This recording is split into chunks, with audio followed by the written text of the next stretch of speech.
getting kind of dusty. My vision board was never really completed. Okay, my vision board was not complete.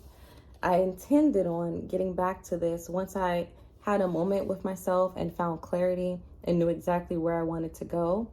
So I started the bigger version, which you will see here in a minute. It's about 40% of the way done. Some of these goals I have already accomplished, and some I'm still working on. What I didn't realize was how much of myself I would have to sacrifice to accomplish some of these goals. And I'm still getting myself to a point where that is okay with me, where mentally I am joyfully sacrificing my time or a certain activity to stay on top of the goals that I set for myself at the beginning of this year. Here's the board. Still look the way it did at the beginning.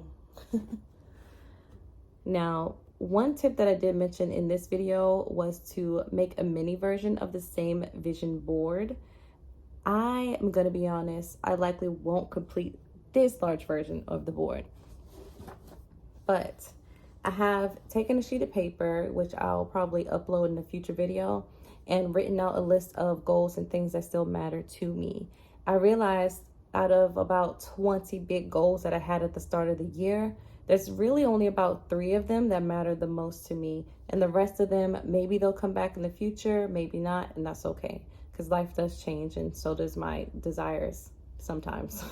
But the point is that life is not about winning or losing.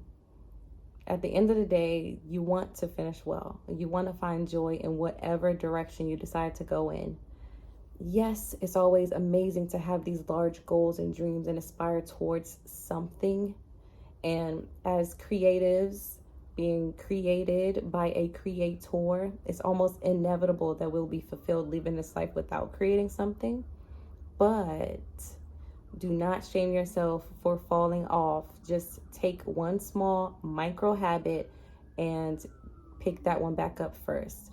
You'll see that once you start with something small, it's going to get so much easier for you to continue on to just stacking those habits up until you get to a space where you're happy. Sorry for the interruption. But anyway, I'm starting a reset series myself on my channel. I'll be posting videos every Tuesday as a part of this series. Additionally, I will be posting videos every single day that will be in a way to keep everyone motivated and inspired, but also to keep me accountable on the goals that I have set for myself. So I hope you guys tune in and subscribe, and I'll see you guys in a future video.